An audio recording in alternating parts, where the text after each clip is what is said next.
The first thing that it brings is massive, massive insecurity, Yes. because the one sort of pivot figure in their life is the perpetrator.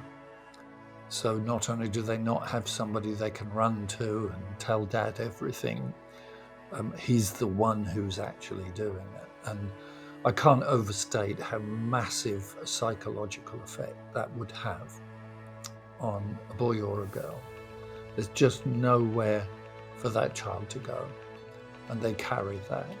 Welcome back to Grow Your Dreams podcast with me, your host, Shaylin Fair. Today, we are talking with John Sparks again on this very important topic of fathering.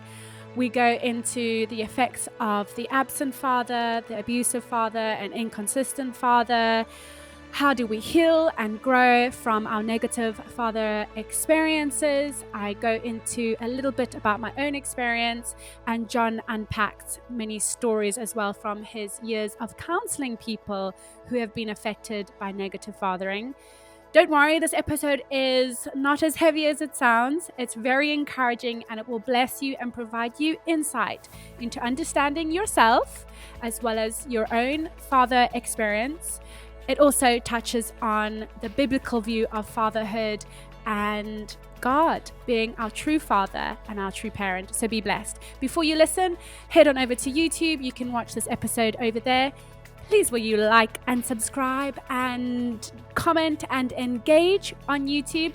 The more engagement we get on YouTube, the more Grow Your Dreams can grow, which means the algorithm will pick it up more and provide it to people in their suggested watch feed, which is really important because this information is so insightful and helpful. I want more people to hear it. The more, the merrier. If you could also please comment or give a review wherever you are listening to this podcast. Thank you so much. Super appreciate it. Enjoy this episode. Welcome back, John. It's really good to have you here again. It's my pleasure as always, and I'm looking forward to this important subject. Yes, this is another big topic that we can unpack, and one that I've got a lot of experience in, and I guess all of us do, but my experience of having an absent father physically and just how that's affected me. But it was interesting because the other day I was talking with a friend of how having an absent father has affected me emotionally and in my relationships in my life and kind of the fallout of it.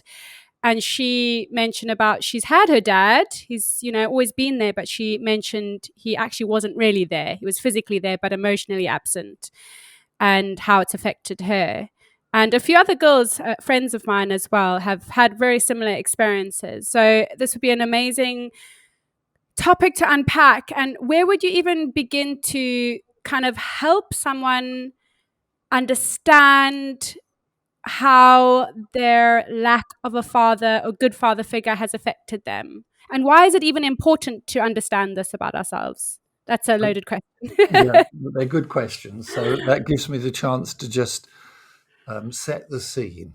So I'll take a few moments just to do that. So why are we doing this podcast on this subject of fathering? And I think the answer is because more than anyone else, Dad has shaped the way that we feel about ourselves. He has that enormous ability to do it for good or ill in our lives. And we can take that on a step and say that this in turn will shape our view of God, because we instinctively project onto God our own experiences of our Father. So it can't be any more fundamental and more important than this, because our lives are influenced so strongly by our view of ourselves and, of course, by our view of God. Could I put a little disclaimer in here? We're not looking back to try to find somebody to blame for our struggles. We're looking back, remembering that our dads were like we are, flawed human beings. Yes. But we are looking back to understand patterns. and to put responsibility where it lies rather than carrying burdens that are not ours to carry. And this is where perhaps the understanding the truth, knowing the truth, can really set us free. So it is important to look back and see those patterns. Another little disclaimer, we do need to remember too that the three components that have shaped who we are today are nature, nurture, and choices. So I kind of start with who I am. So I might have had a very good dad, and I might have resisted his attempts to really get to my heart. Now, I still think that calls for some ingenuity on the part of dad to try and get behind my defenses and all the rest of it. But having said that, we can make, for whatever reason, life very difficult for our parents. And they may love us dearly and with all the best will in the world try and reach us and do what's good and right, and we could fight that. So I'm not in the school, if you like, that says it is all down to nurturing. We must start with the raw material, which is us by nature, and this is where understanding the temperaments really helps. And then we can look sensibly at the nurture and say, okay, given who this child is, this would be the effect on that child of, say, a dominant father. And we can begin to unpack that and make sense of it all. And then we are still left with that third component of choices. Okay, maybe it didn't feel like I had choices as I was growing up. You respond to what's there in front of you. But now I can make different choices with who I am. And I don't have to be shaped. I don't have to be defined by my past. I might have been shaped by it, but I don't have to stay stuck in that. So that's just a little bit of introduction out there. That's good. And where would you start unpacking the different types of, I guess, fathers and how they affected us? So you would have a physically absent father, but then you would have an emotionally absent father. And like you mentioned, a dominant father. Yes. Could you go through, you know, the different maybe categories of fathering? Yes. I think that could be really helpful because it's may well be that you identify. Can I just say, Shaylin, sorry to interrupt, but is it recording? I'm getting very faint lines on my recording thing. No, here. It's all good. I can hear you good. clearly, and it is recording. Yes. Good. Sorry, just a bit concerned before we get to the end of it and then discover no, That's it's brilliant. all good. I actually have done that before, so I'm glad you pointed that out. So. Yes. Yes, it is important to look at the different types of fathers because I'm sure that so many of us will be able to identify in one of these categories. So just very briefly, the emotionally absent father. You know, I can remember a dad protesting and saying, yeah, I sat there all evening. I was with my child. We watched this TV program together and so on and so forth. And that was true. But that is still a million miles away from actually emotionally engaging with that child. And I think that is one of the really frustrating things for a child where dad is physically present but emotionally absent because it must feel like I'm so close. He's actually there, but I just can't, there's a gulf between us. So near but so far is how I would put it. Yeah, why would a father be emotionally absent from their child? Because there's a lot of dads that are self-absorbed. They're very aware of their own challenges, and when you are bringing up, let's say you were talking about a dad with a young family and perhaps trying to run a business or whatever, there are many distractions and pressures and all the rest. So he could be sitting there watching the TV program and thinking about how he's going to make his business work or whatever. Temperaments come into it. My experience over the years has been that you can almost predict when you're talking to a young person or older person, and they look back and they begin to describe how dad was not emotionally present. You're almost certainly looking at a phlegmatic, but that isn't exclusively so. A melancholic can become very self-absorbed. So, have you ever had to counsel a father and say, "Hey, look, you're actually being an emotionally distant dad here"? Have you ever had to point that out in somebody? Yes, definitely. And you will often get that initial excuse of, well, I did this with my child and we went there and I think we have a good relationship. And sometimes that's kind of difficult because that's all they seem to know from their own experience of being fathered. And I will have to then ask questions like, yes, but are you really in your child's shoes? Do they know that you have time for them, that you understand them, that they can come to you with any of their struggles? And, they could even take a walk with you and just really talk stuff out with their dad, because even if he doesn't understand straight away, his commitment to me is that he's going to work at this thing until he does understand. That's what his love for me forces him to do, to come to that place of understanding. I have a little saying, love always seeks to understand. I love that. So, yeah, that's important. And so that's an emotionally absent father. Then how, I guess, is it quite similar to the physically absent father? Yes. Yeah, that's quite a really interesting one. It's often that if the child understands why the parent is physically absent, they will cope better. So it would be very important for the parent to make and to give an explanation as to why they have to be absent for that period of time. But I think that needs to be governed, if you like, determined very carefully, and for the onus is on the dad to ask the question, do I really need to be away this amount of time? I've got an example that I'll share further on in the podcast that I think would illustrate that well.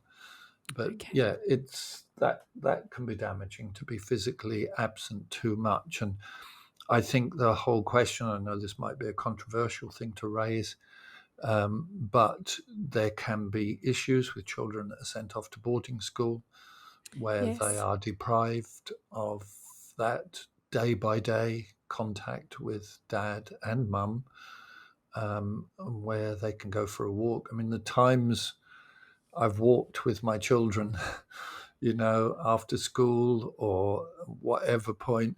In fact, it became quite a joke in the family, and they would call it fessing time. And what they meant is that's when you confessed. But that sounds very negative. And they were teasing. But it was actually a time when you could talk out the real stuff of life.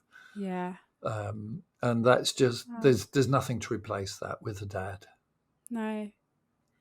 I'll let you choose the next category of father to go on to. Okay. I think the dominant or controlling father can do a lot of harm. And just very simply, I think it comes from a mentality that fails to recognize that the child is going to be quite different to them. It's just an unthinking assumption that the child, and probably most other people as well, should just be kind of mini versions of them. Whereas they're not. We're all different. I remember running a Bringing Up Children course, and one of the first questions I asked is, who is your child? And there were all these young couples, and they were knocked sideways by this question and acknowledged never thought of that. But that's your starting point. Who is this child? It's my job as a parent to cooperate with God in the process of helping this child develop into the adult that God intended them to be. Whereas it's far too easy to dominate or control and try and force that child into your own personal mold. And that's very damaging. Have you worked with somebody who's, you've had to unpack the dominant, controlling father where they've, suffering the effects of it later in life? And Yes. how would that person be struggling? Yes, they would know that they're completely out of touch with who they are and the kind of thing that happens very quickly. So let's just go for say a choleric dad, whatever introvert temperament he's got. If the child has an extrovert, they will feel obliged, in order to be accepted by dad, to operate in their extrovert. And if dad isn't in touch with his introvert, he's certainly not going to create an environment where the child is safe enough to be in touch with their introvert. So the child grows up into adulthood with a completely underdeveloped introvert. And then when he or she tries to enter into relationships, they're found wanting. They can't go there because they've never been Absolutely. taught or shown. Yeah. Yeah, it's like letting the bucket down into the well and wondering why there's no water in the well. Wow. And how would an abusive father affect us? If you can unpack that. I mean, obviously, Yes. We can think of the obvious things, but maybe if you unpack that a bit more. Sure. I think what is so extremely painful when you're looking at an abusive father, and by that phrase, I'm including emotional abuse. And even as I speak, I'm thinking of a man, he's now a married man, a good man, but he has had to work through the fact that dad would take particular pleasure in putting him down in front of others and belittling him and smashing any self-worth he might have had. And that's been quite a road of healing for him. So there's the emotional, there's physical violence, and I'm not talking about properly administered discipline here. I'm talking about when dad loses his temper or where something's irrational or over the top. So there can be physical violence where the child lives in fear of getting a bang around the head or whatever.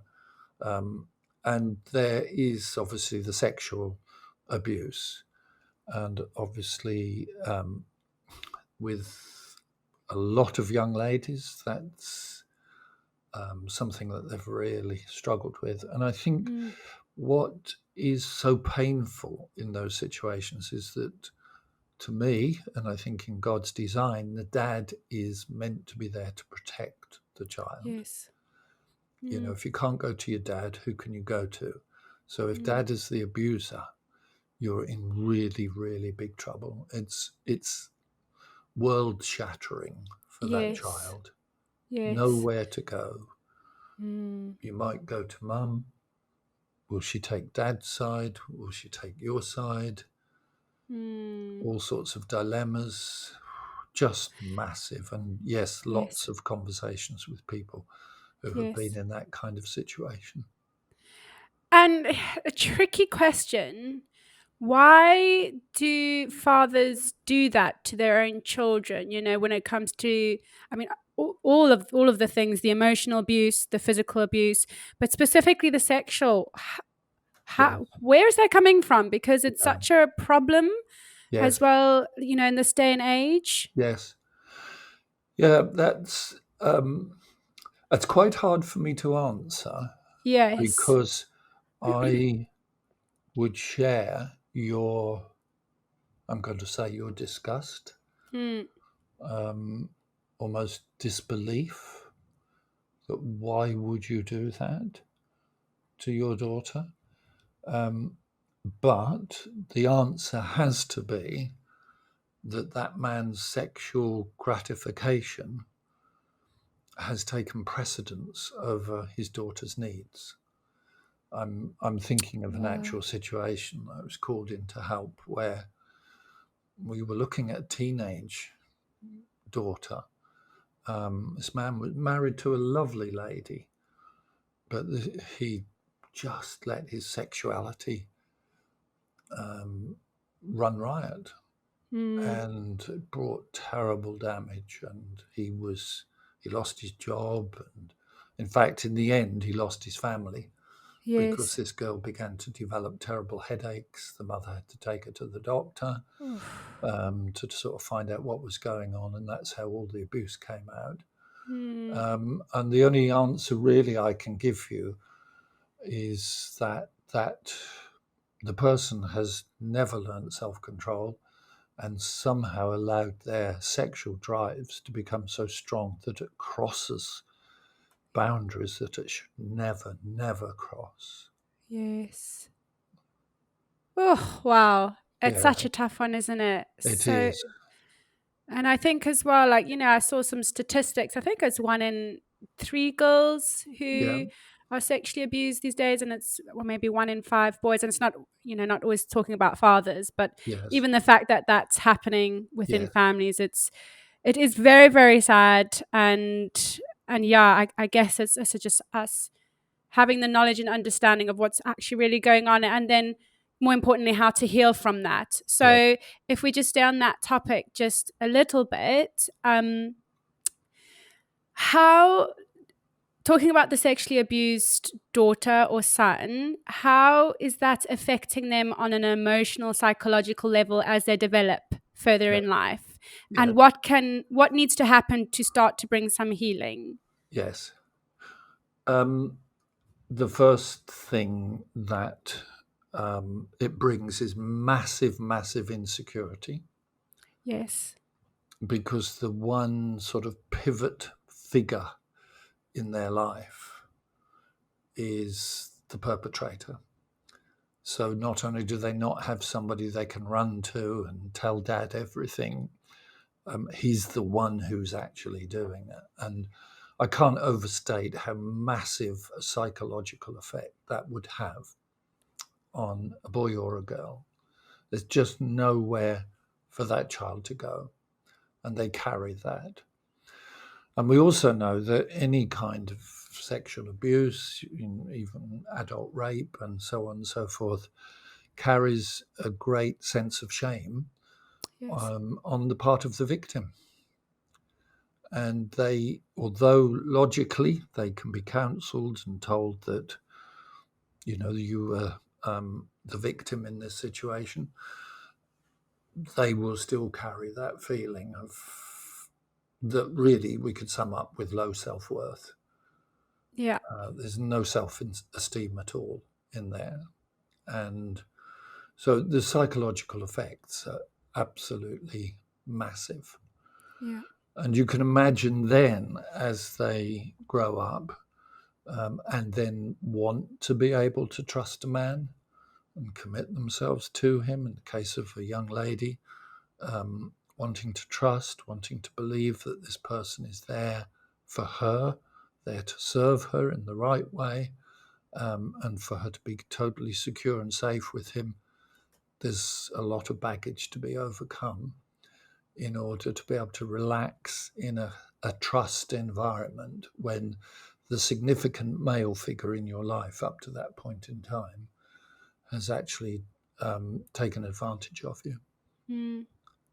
I think, thinking about certain people I know, where they've struggled very much in settling into a relationship, I would say as well, it's not just the outcome of sexual abuse. It would also be emotionally absent father, wouldn't it? It would play out maybe in a different way, but also find it hard to have a healthy relationship with a man, if that makes sense. Yes. So you're saying that even in situations where there is no abuse involved, that some of those same elements of difficulty in committing to a man will. Yes. Yeah. Well, if you think of it in its simplest terms, and we may have said this in an earlier podcast, when you enter into a serious relationship with somebody, such as will lead to marriage or marriage itself, or even a good friendship, or even Christian brothers and sisters in a church, for me to say, look, I'm prepared to give you my heart. I almost sort of visualize, it's a bit gruesome, but I almost visualize this kind of beating heart that I'm holding in my hands, and the other person is holding their hands out to receive this heart. Before I give you my heart, I want to know you're not going to let it slip through your fingers and go splat on the floor. How am I going to know that when my experience up to this point in time has been of either somebody not being interested enough to stick with me and to understand and to care at the kind of depth that will make me feel secure and safe? Am I going to do that to somebody I'm not sure of? You'd be crazy to do it. Yeah. Just on a practical note, that's why I'll often say to young people who are courting or whatever, make sure before you commit yourself to a permanent relationship that you know the other side of that person. Make sure you've not just seen the bit they want you to see. Yeah. And only when you know who they really are and you see them in their true colors, for good or ill, then you'll begin to discover whether your heart will be safe with that person. Yes. Good. That's really good advice, actually, for people who are dating. Yes. You've given that to me a few times. Okay, moving on. So let's talk about the inconsistent father. Yes. Yeah, that's massive. And the reason I've put that in there is I think if you knew your dad was a brute and that every time you came anywhere near him, he's going to swipe you around the head or whatever, you learn how to protect yourself. You adopt a settled position within yourself. I don't get on with my dad. This is what you'd say to yourself. I've had to kind of give up on him. And you just, at least you know where you stand. The problem is, if you know that dad is capable of being one of the kindest men on earth and of really getting into your shoes and demonstrates that, and does that one day, but the next day he's like a different man, and this happens, and I'm actually thinking of a situation as I'm speaking now, that, what does that do? That tears the child apart internally, because you kind of know that dad is capable of being that wonderful man, but he's also capable of being in those horrible times when he doesn't put you first and can even lash out and hurt you with violence. How do you handle that? Because every time he is so good and kind, hope rises, and you begin to think this could really work.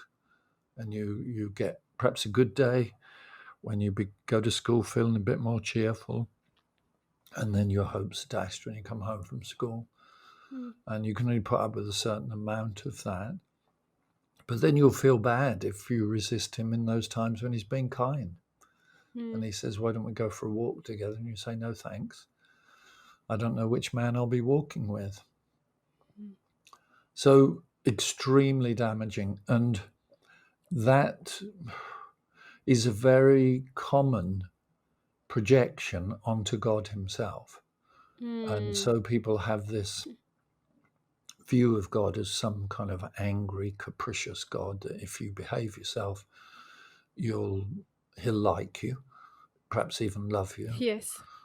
Just step a tiny bit out of line and you'll be thunderbolted. Whereas that isn't the biblical position at all. The biblical position is of God's steadfast love, of his patience, of his forbearance, and how he'll push something to the nth degree rather than bring in discipline. So that would be a good example of how our view of God is colored by our experiences of dad. I'm thinking of my dad. My dad, as you know, he was an abusive and absent father. So, I've had to walk through a lot of different healing with that. And what was confusing for me, which maybe some listeners might benefit from knowing, is that he had this spiritual element. Yes, So there was this yes, naming and claiming Jesus and the church and God as, this loving father. So it became, I still don't even really know how to put it into words, but maybe you could clarify for listeners. But this confusing mix of Christianity, but then an extremely unhealthy father. And just, I guess, how does that play out in somebody's life with, I don't even know how to yeah. specifically No, I know what ask you're this saying. question, but I've just kind of given you a bit of a Yeah, framework of what some dads could be like, yes, all the lovely Christianese type of talk and claiming, but then also the yes, side of them which they really don't have any good character. yeah. Well, it's the ability to compartmentalize. And I think some of the roots of that are in what we understand with the temperaments. So, if for whatever reason, let's take it away from dad, but try and answer that, how can seemingly spiritual people end Yes. up being abusive? Yes. And sadly, this can be true of Christian leaders. And there have been Yes. so many that have Mm-hmm. fallen from Yeah. wonderful positions of honoring the Lord. How does this happen? So Yes. I don't want to oversimplify it, and there are factors and so on, but putting it in very simple terms, if I don't do the groundwork to ensure that I know what's going on in my introvert, or can we even say I know what's going on in my heart, I'm open and honest before God and with my brothers and sisters. If I don't live in that place at depth, then I can compartmentalize. So I could live as a sanguine or as a choleric and shout out God's praises in a service. And as you say, name it and claim it and everything else. And everybody will think I'm so wonderful. Get home and emotionally I'm all over the place because I've Yeah. never processed what goes on inside my introvert. So I think I would use the word compartmentalize, but I think often it is rooted in failing to live in the whole of who we are, which is again why we keep going on about this stuff. It is so important. There can be, and I'm not interested in pointing fingers here, but sometimes in those situations there can be a failure of Christian leadership. I remember Yes. talking into a church situation where clearly this person was in a position of spiritual influence, but was known in the church to be conducting an affair, somebody else's wife in the church. And I'm afraid I asked rather incredulously, has he not been challenged about this? Has nothing been done? How can you let this situation go on? So I do think we need to become New Testament Christians where the Apostle Paul would not have allowed this to go on. It would be challenged and not in a destructive way, but so that the person will come to that place of repentance and of healing and wholeness in their own lives. That's good, John. So we've unpacked a bit about all the different type of, I guess, negative father figures. Yes. Can you go into maybe describing the healthier side and maybe a pattern of what a healthy father does? Sure. Yep. And how that plays Okay. out, yeah. Very simple thing here I would like to describe as a concept, but I think reality bears it out. And it's the subject of affirmation. So the young child obviously starts life within the womb of the mother. Then a process of separation gets underway at birth, quite clearly. And then there's a process of weaning. And then right through up to the age of puberty, there is a kind of gradual separation from mother. Now, I don't want to overstate this, because clearly you hope that the relationship with mum and dad deepens all the time. So this isn't as either or as it might sound. But having said that, there is a kind of underlying pattern here. And it would be very important that by the time the child reaches 10, 11, 12, whatever, that there is something that the child is affirmed into. And in short, he needs to be, and she needs to be affirmed into who he or she is. In other words, they need to hear the message, "You're all right." In other words, particularly from dad, they need to hear, "I know who you are, and you're totally loved and accepted for who you are."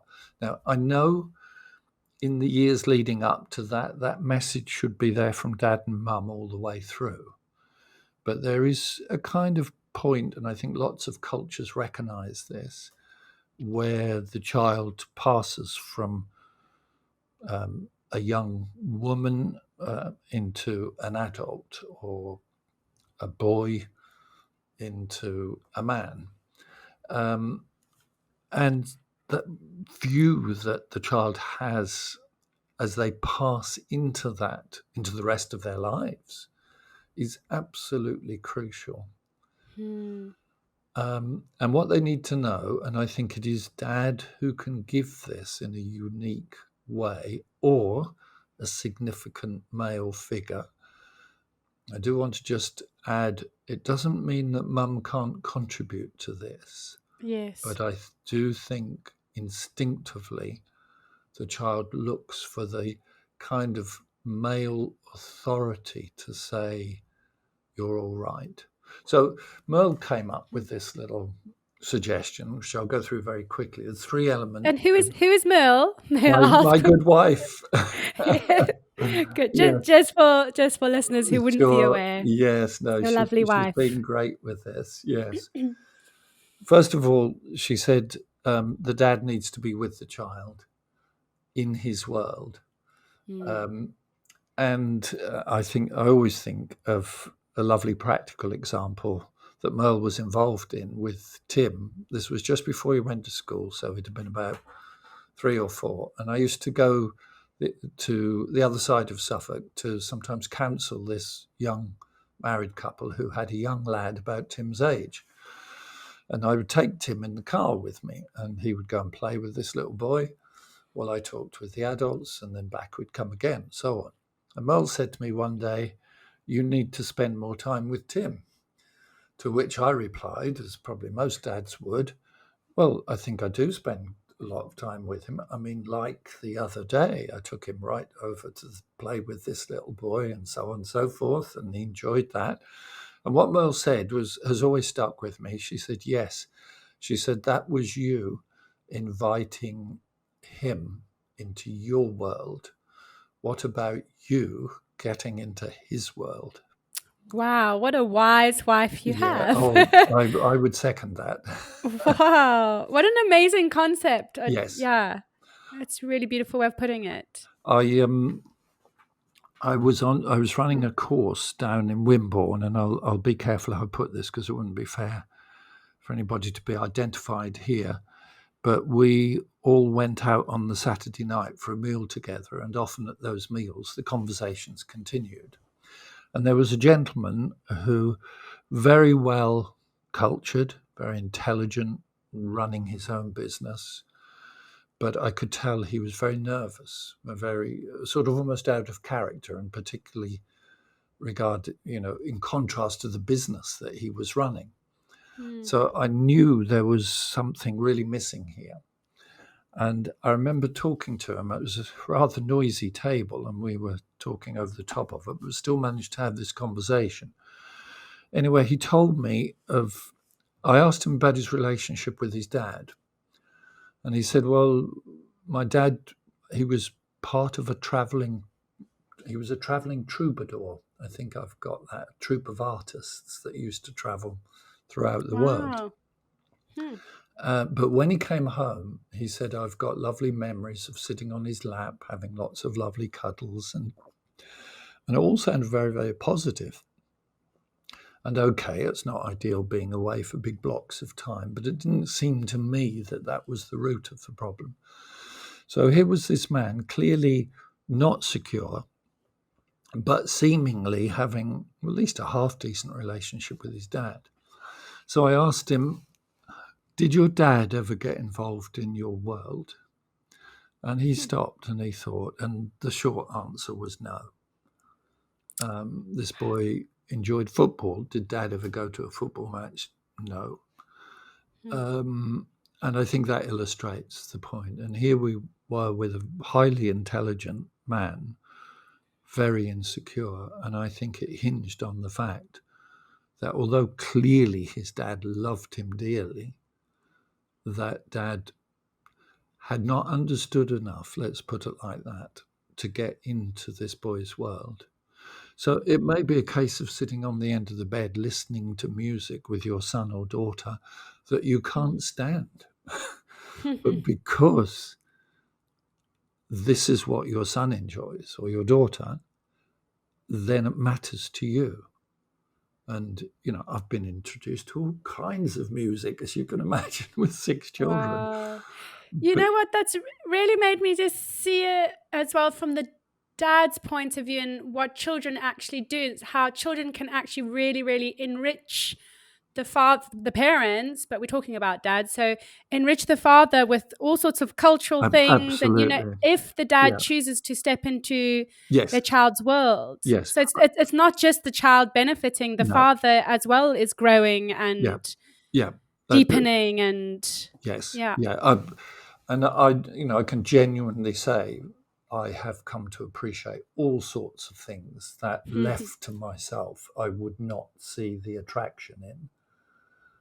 So you're absolutely right, and that's so important. That's the classic principle. If you kind of protect yourself and all the rest of it, you lose what you have got. If you reach through those barriers and prepare to put the other person first, you gain so much yourself.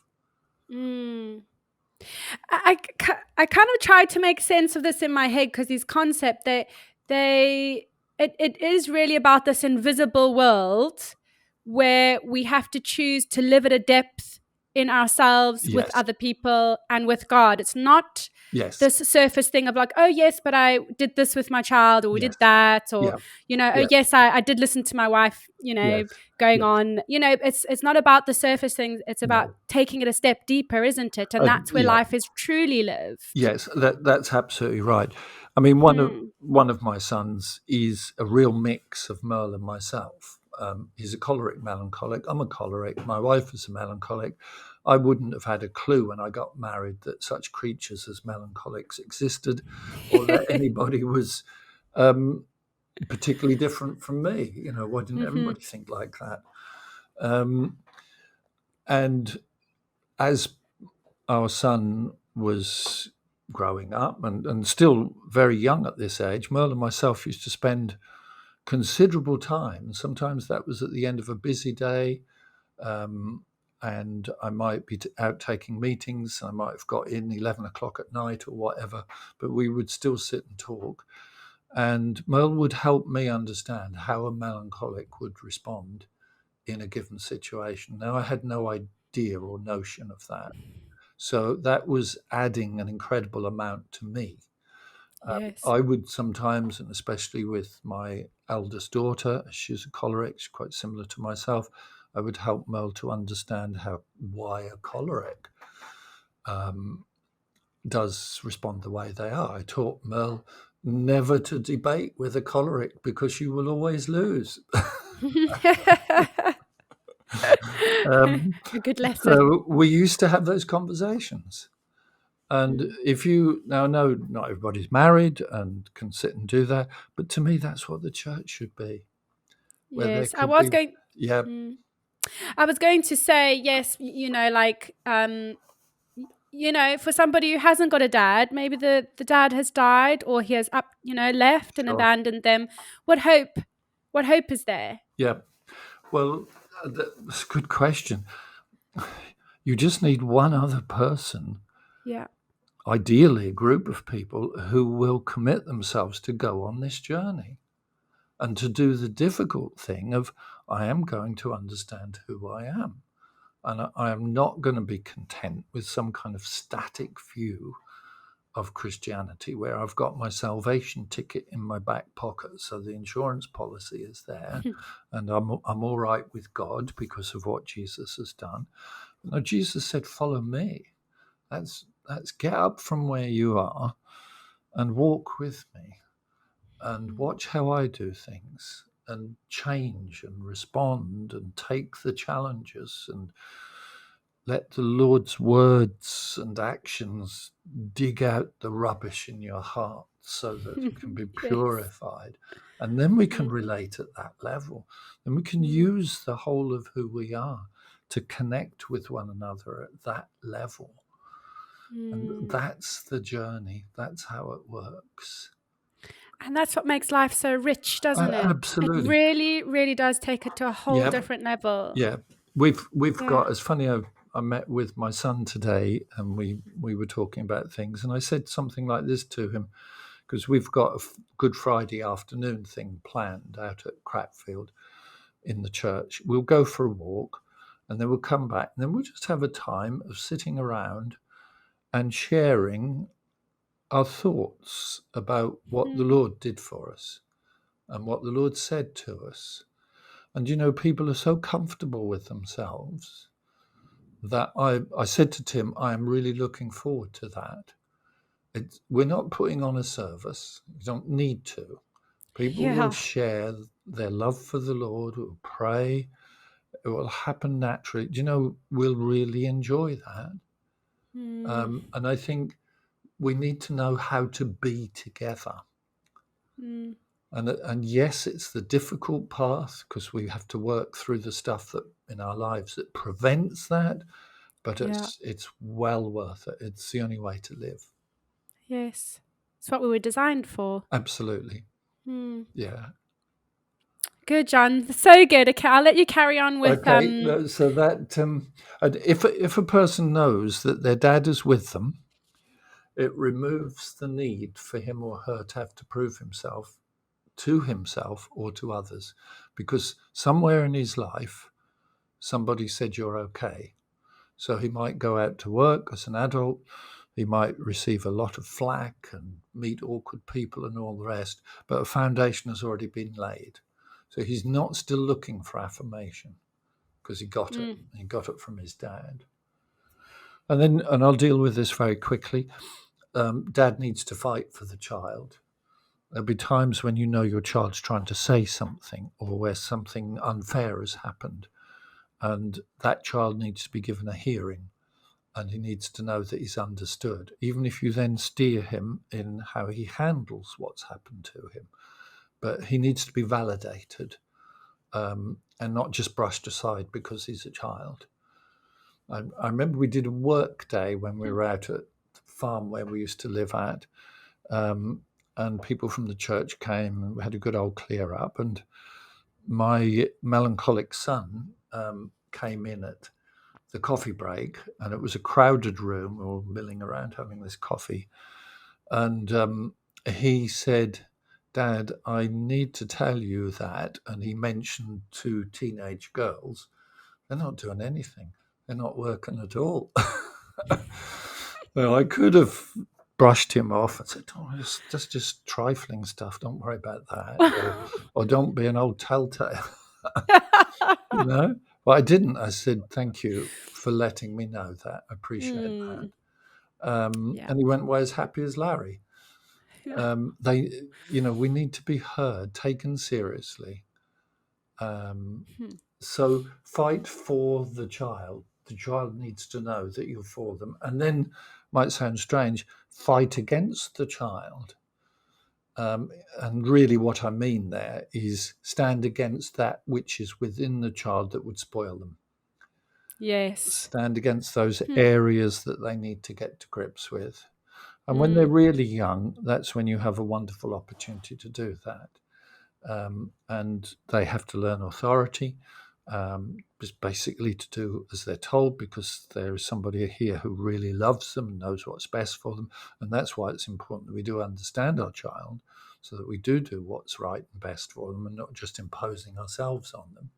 But as they grow, you give them the tools, things like the value system, even the belief system that perhaps one day they'll make their own. You give them that so that they're equipped to make their own choices. You're increasingly preparing them for the day when they basically say they're off.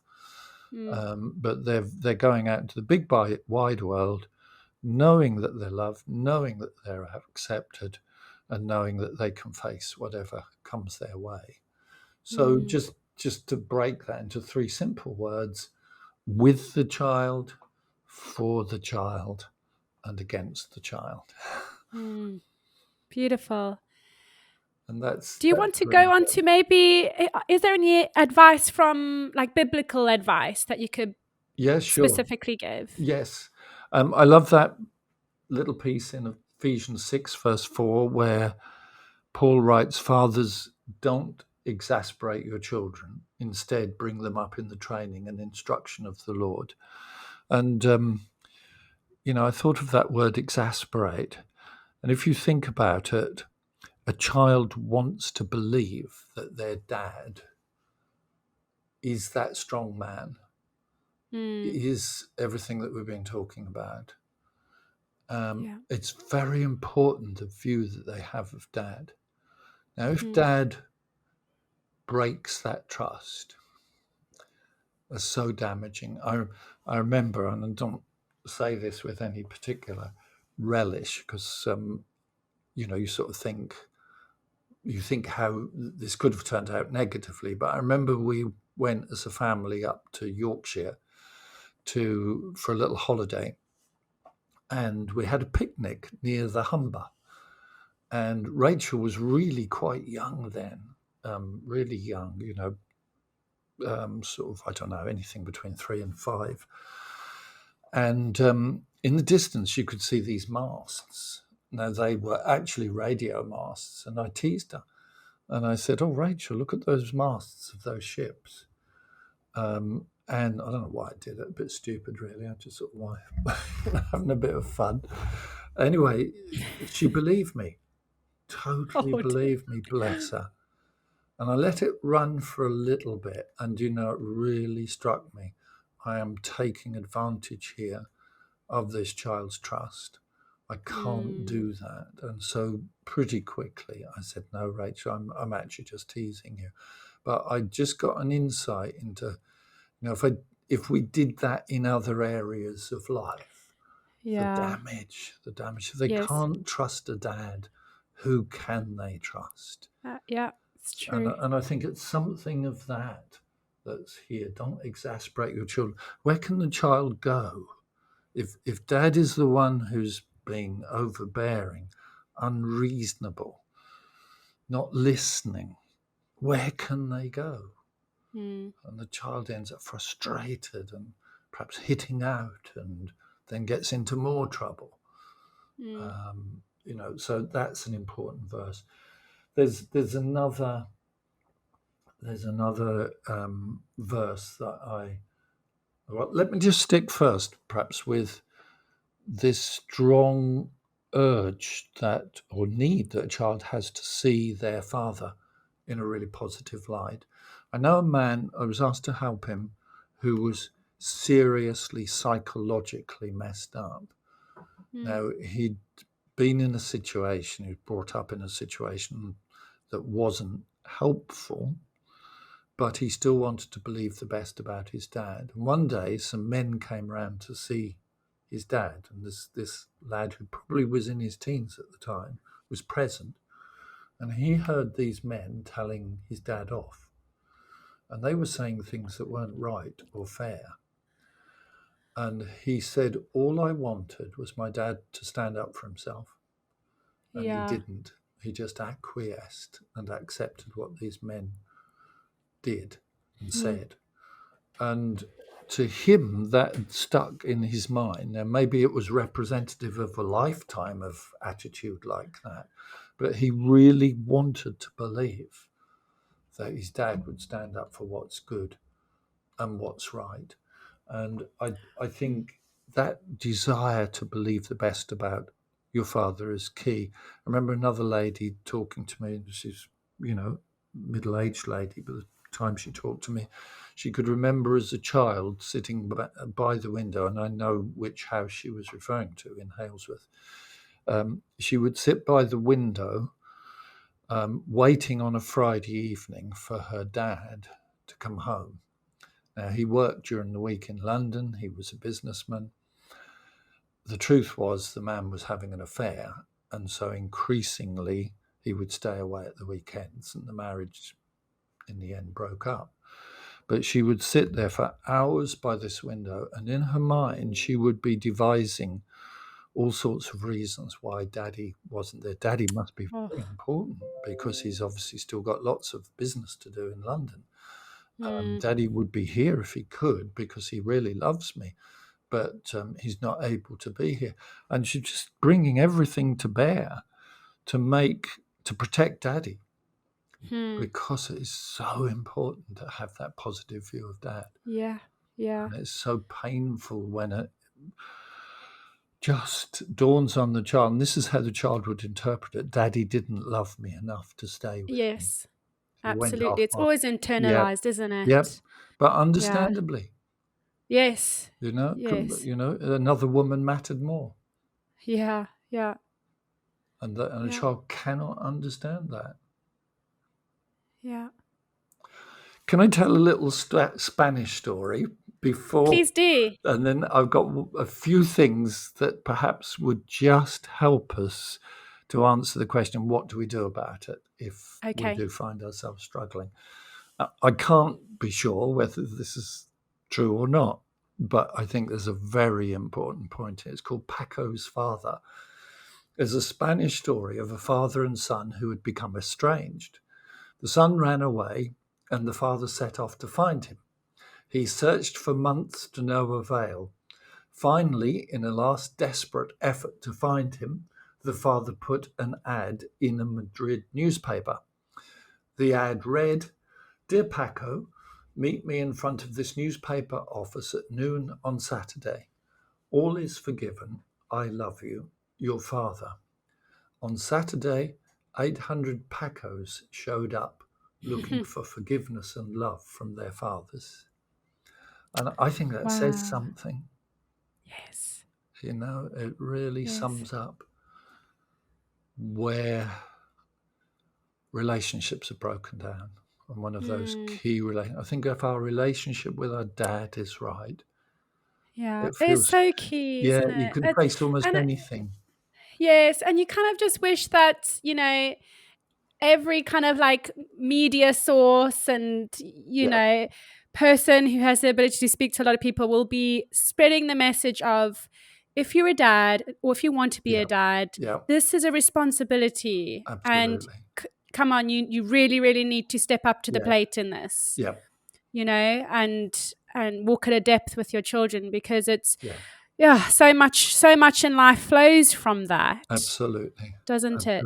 I read because I've definitely experienced the healing ability of having healthy father figures in my life when my dad was absent, and that was helpful for me. But another thing I also heard, which may encourage someone, is the fact that God is our true parent and our true father. And there was he was a Dutch theologian who actually said that I can't remember his name now, but I actually got that phrase from reading one of his books, that God is our true parent. And that just gave me a lot of hope, because I thought, our parents, unwittingly sometimes just they do fail because they're human. but we can, learn who our true Father is. Yes. So maybe you could speak a bit into that. Sure. Yeah. About God as the Father. Yes, definitely.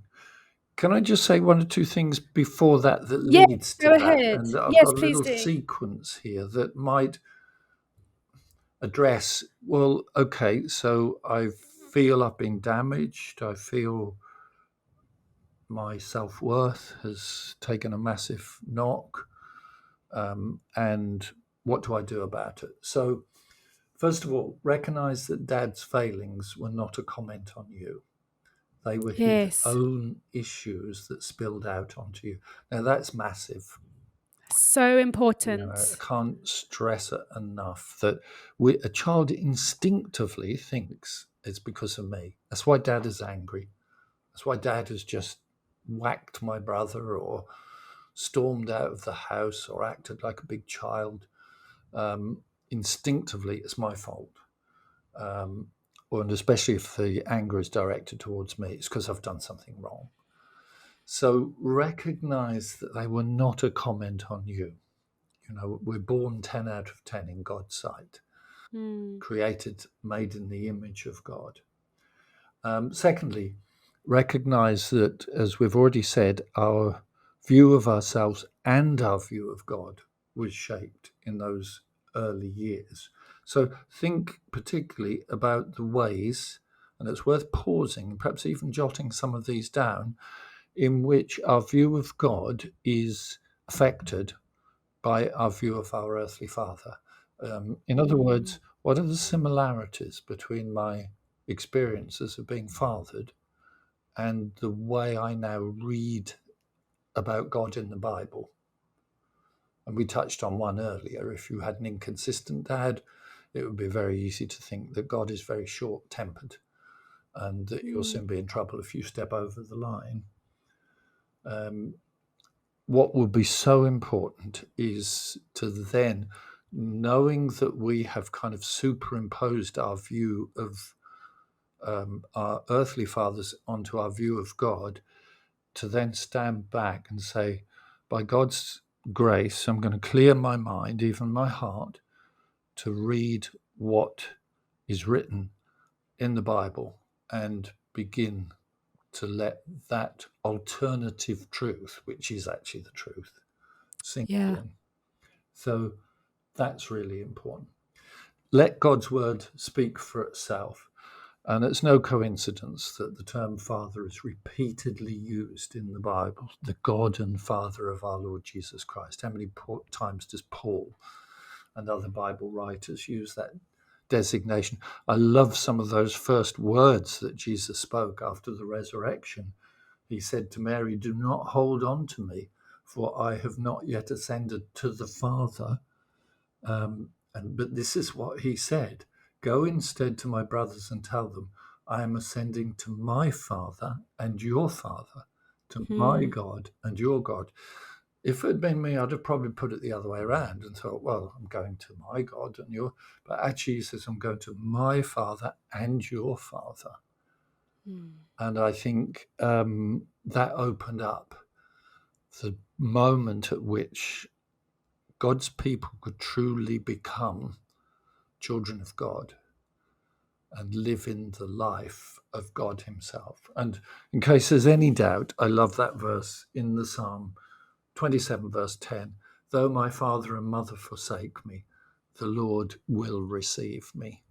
And I think, whatever difficult path you have walked, there is one who always wants to be a faithful father to you. Just another little, this is very practical, what I want to share now, and I've shared it with many people, had many responses in individual conversations. It's what I call the kind of value scale. And so that comments on that damaged view that we have of ourselves if Dad wasn't what he should be. So think of our value as 0 to 10.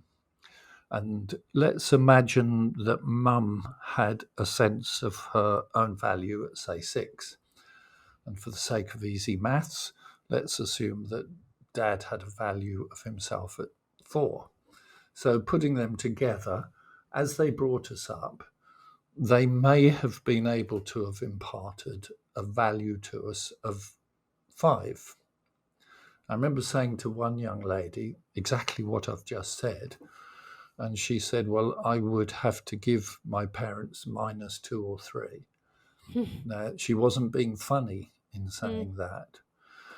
So I said, well, look, what you need to do is still give thanks to the Lord. I said, being realistic, I said, probably, and I did know the situation. I said, let's give your parents a 2 or 3.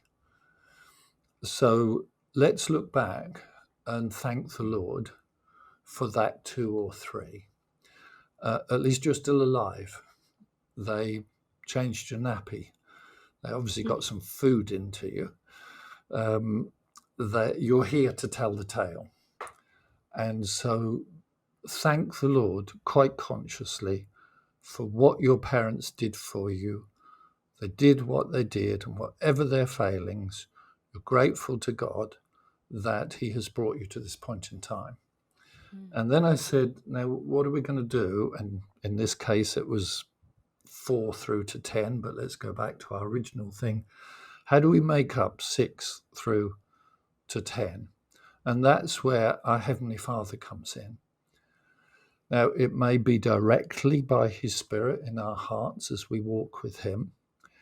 It may be his Spirit working through our brothers and sisters, because the fact that we have Christian brothers and sisters in the family of God reminds us that we have a Heavenly Father.